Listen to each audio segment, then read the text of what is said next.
Abay, kalat na kalat ang balita ngayon na itong si Manny Pacquiao ay posible daw na makapasok sa Olympics dahil may ginawa ang Philippine Olympic Committee. Ano ba yung ginawa ng Philippine Olympic Committee? At excited ang mga boxing fans. Ginto na ba to? Sa tingin nyo, ginto na? Pag nakapasok ba si Manny Pacquiao, ginto na? Actually, hindi yan yung tanong. Ang tanong kung papayagan kaya siya.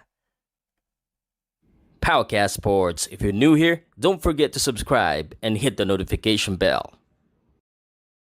This video is presented by sportsplus.ph.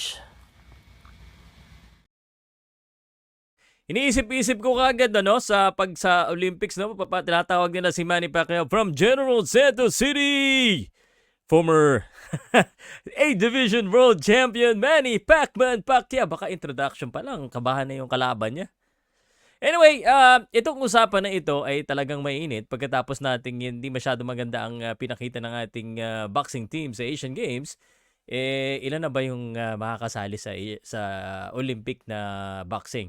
Siguro may punto tayo dito, no? Bigyan ko kayo ng positive at saka negative at yung katotohanan kasi ang tunay na question is whether or not we can win a gold or not kay Manny Pacquiao. Syempre may chance yan pero may hirap din. Ang pinakatanong talaga diyan kung papayagan ba tayo, no? Unang-una, ang nabasa ko ay ang mga sasali lang po sana ng mga atleta daw diyan ay 19 to 40 years old. Si Manny Pacquiao, well, he's about 40. Pero, kaya naman lumaban. And why was that rule created, yung 40 years old? Parang paano yung mga natin, sina Efren Bata, no? Yung mga billiards, yung mga sports na matatanda, no? Ang naglalaro. Hindi ko naisip yun Pero ito po, no? Unang tanong diyan, papayag ba? Qualified ba?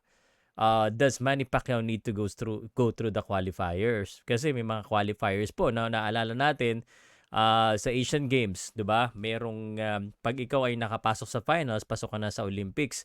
Tapos yung mga hindi po nakapasok, sabi nila may pag-asa pa po makakapasok yung mga boxers natin. But they have to go through the qualifiers. Does Manny Pacquiao need to go through the qualifier? Or ang gusto niya ay exemption? Yan ang mahirap na tanong. Paano kung sabihin ng Olympic Committee, sige, but Manny Pacquiao needs to go through the process. We have qualifiers going on at pag nanalo siya doon, sige, we'll accept him regardless of his age. You know, yan ang problema. Siguro naman hindi, dahil uso naman ngayon yung talk to my manager, at bayado ng ganito, siguro si Manny Pacquiao hindi ganyan kasi marami ng pera yan. Kasi iba yung goal niya. Ang goal niya is to win gold. To win gold for the country. But again, mamaya-maya ng konti, no?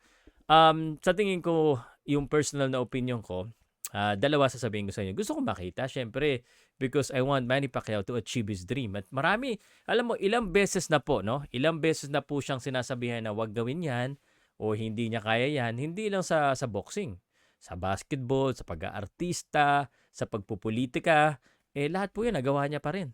No? At pag pinipigil yan si Manny Pacquiao, talagang papatunayan niya sa buong mundo na kaya niya at gusto niya. And there's no question regarding that because no one can be a legend like Manny Pacquiao kung wala siyang kumbaga mindset, ambition at saka drive to do whatever they want. But it will put a question dun sa Olympic Committee about the rules. Kumbaga may exception pala na ganito, paano nga? Sabi ko paano kung yung ibang bansa ay nagsabi, pwede naman pala yan, ipasok namin yung yung ganito namin na player, star player namin, pwede pala yon. So, sa akin po, no, they're using the universality place. Ang ibig sabihin nito, ito yung parang rule para mag-ensure daw na marami pong participant from countries as possible sa Olympics. Problema, parang kasing, yun yung ginagamit nating rule, but parang it doesn't make sense for me unless yung country na sasali po is really yung hindi masyado sumasali or yung konti lang talaga yung kanilang delegates. Hindi ko alam kung ilang delegates natin. Although pag Olympics, di naman ganun kadami yung delegates natin. Baka mapagbigyan. The positive thing on this one, kung ikaw ang Olympics, is sigurado, di ba, alam mo ba na sa boxing pala, pag nung unang panahon, di ba naka-headgear po yung mga boksingero? Tinanggal na nga yan dahil medyo nabobore na yata yung sa amateur eh.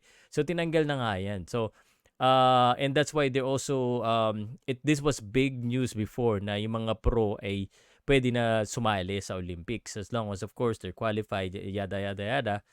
But this one is gonna be a totally different level. Isipin mo, imaginein mo na lang kung sakali si Canelo Alvarez biglang maisip, oh, I want gold for the Olympics, I wanna join this.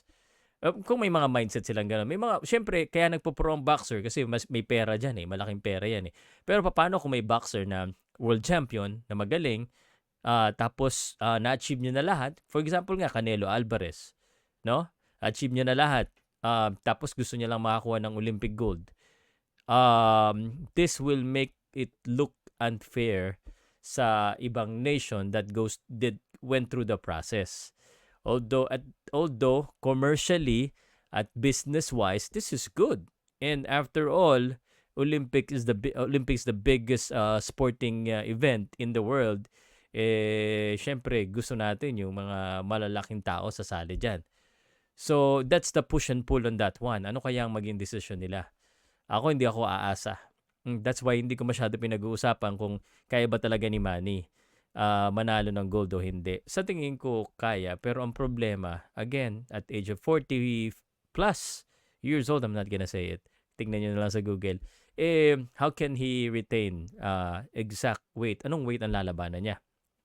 No? Kasi sa professional boxing, isang laban lang, isang weigh-in. Ito, as long as you're winning. Si Yumi Marshall, naka 5 laban yata siya, no? 5 ba? O 4? 5 laban. And then, sa bandang huli, lahat yun tinitimbang. So, that's also one other concern para kay Manny Pacquiao.